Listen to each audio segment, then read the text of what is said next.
Ethan Walker never imagined that one ordinary night, one act of instinctive kindness, would change the course of his quiet, struggling life forever. It was a Friday evening in early spring, the kind of night when the world felt alive with laughter spilling from restaurants, and the air hummed with warmth after weeks of cold. Ethan wasn't supposed to be there. He couldn't really afford fancy places, but his daughter Lily had begged him to celebrate her small school art award with a real dinner, something outside their usual takeout pizza nights. He had saved for it, planning every dollar carefully, trying to give his little girl moments that felt magical even when money was tight. As he sat in that elegant restaurant, wearing the only decent shirt he owned, and watching Lily's eyes glow under the chandelier's light, something unexpected happened. Across the room, a woman in a stunning red dress suddenly clutched her throat, her face twisting in panic. The laughter, the clinking of glasses, the soft jazz in the background, all stopped at once. People froze, unsure of what to do. But Ethan didn't think twice. He rushed from his seat, leaving his daughter calling after him, and reached the woman just as she gasped for air, tears welling in her terrified eyes. Without hesitation, he wrapped his arms around her from behind, performed the Heimlich maneuver with strength born of pure instinct, and after one tense moment that felt endless, a small piece of food flew out. The woman fell forward, gasping, trembling, but alive. The room erupted into a collective sigh of relief. She looked at him, eyes wide, glassy with tears, and whispered a choked thank you before being helped back to her seat. Ethan only nodded, embarrassed by the attention, then walked back to Lily, who smiled up at him with pride that no award could match. That night, as they walked home through the soft glow of streetlights, Ethan felt strangely peaceful. He had no idea who that woman was, and he didn't expect to see her again. To him, it was just something anyone should have done. If you believe in kindness, second chances, and the power of doing good even when no one's watching, please like, comment, share, and subscribe to the channel. Your support helps us tell more stories that touch the heart. Days passed. Life went back to its usual rhythm. Ethan woke early every morning to make breakfast, packed Lily's lunch, and then headed to his job at a local auto repair shop. It was grueling work, long hours, oil-stained hands, and not much pay, but it was honest, and he was good at it. Ever since his wife passed away 3 years ago after a long illness, Ethan had learned to survive with quiet resilience. He never complained, though loneliness sat heavily on his chest at night, when the apartment grew still and Lily slept soundly. Then, one Wednesday afternoon, his life took an unexpected turn. He returned home, exhausted, carrying groceries in one arm and Lily's backpack in the other, when he noticed a sleek black car parked by the curb. It was the kind of vehicle that didn't belong in their humble neighborhood. A tall, well-dressed man stepped out, his suit crisp, his expression unreadable. Ethan hesitated, heart thudding. The man approached and introduced himself simply as Mr. Grant, saying he worked for someone who wished to thank him personally. Before Ethan could respond, the driver handed him an envelope, heavy, sealed, and elegant, and told him his employer insisted he open it. Inside was a short note written in graceful handwriting, "You saved my life. I'd like to return the favor. Please allow me to meet you." There was also a card with an address to a private estate on the edge of the city. Ethan stared at it, unsure what to make of it. Gratitude he could understand, but this? It felt surreal. He debated for days. He didn't want charity. He didn't want anyone to pity him because of his struggles, but curiosity, and something deeper, maybe fate, pulled him toward the meeting. That weekend, he left Lily with a neighbor, put on his cleanest clothes, and took the bus toward the address. The moment he arrived, his breath caught. The mansion was unlike anything he'd ever seen: wide gardens, marble fountains, and tall glass windows that shimmered in the sunlight. The gates opened silently, and Mr. Grant greeted him, leading him inside. There, in a softly lit drawing room filled with the scent of roses and old books, stood the woman in red. She looked different now, calm, graceful, her hair tied back, dressed simply but elegantly. She smiled, eyes warm but still carrying a trace of the fear he had once seen that night. She introduced herself as Clara Beaumont, and Ethan immediately recognized the name. Beaumont Industries, one of the wealthiest families in the state. A billionaire heiress who owned multiple companies, featured often in business magazines.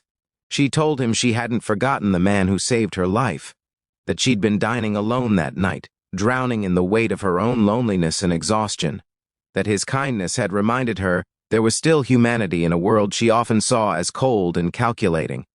She asked about his life, his daughter, his work, and when Ethan spoke of the struggles of single parenthood, she listened with genuine empathy, not the shallow politeness of someone rich trying to sound kind, but real understanding.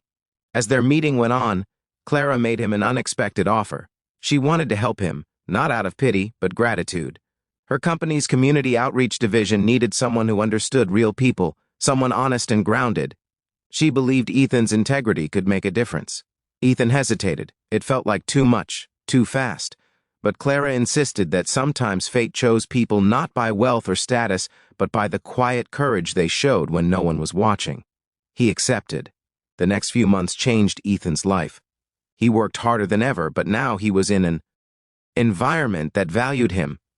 His insights into community programs and support for struggling families made real impact. He even got to help design initiatives that provided education and skill training for single parents, people just like him. Slowly, his confidence returned. Lily thrived too, attending better schools, her laughter echoing in their small apartment that suddenly didn't feel so small anymore. Clara visited often, always finding a reason to check in on the projects or simply to ask how he was doing. Their conversations grew longer, softer, filled with shared stories of loss and resilience. She confessed one evening that she had built her empire after years of feeling unwanted and proving herself to a world that only saw her name, not her heart. Ethan, in turn, spoke about love lost too soon and the promise he made to his late wife, to raise their daughter with kindness above all else. A quiet bond formed between them, one that neither of them rushed to define. It wasn't about wealth or gratitude anymore. It was about healing.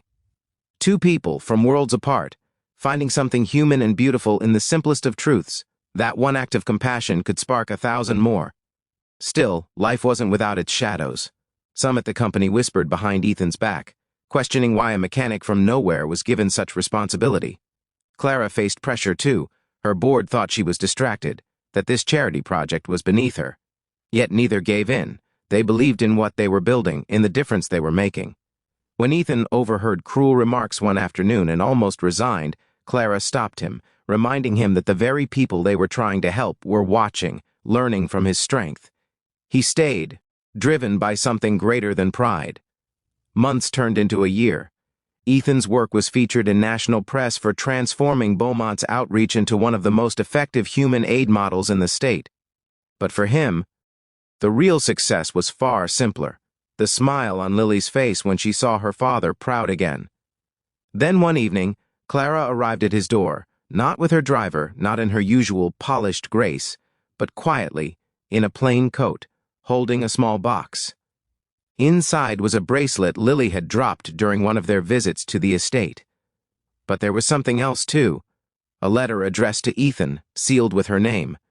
In it, Clara wrote about how his presence had changed her view of life, how she had learned that wealth meant nothing without genuine connection.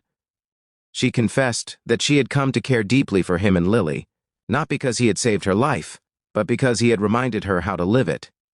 Ethan read the letter with trembling hands, overwhelmed by emotion. For years he had lived thinking his best days were behind him, that his world would always be defined by struggle and loss. But now, standing there in the doorway, seeing Clara's hesitant smile in the soft evening light, he realized something profound. Sometimes, saving someone doesn't just rescue their life, it rescues your own.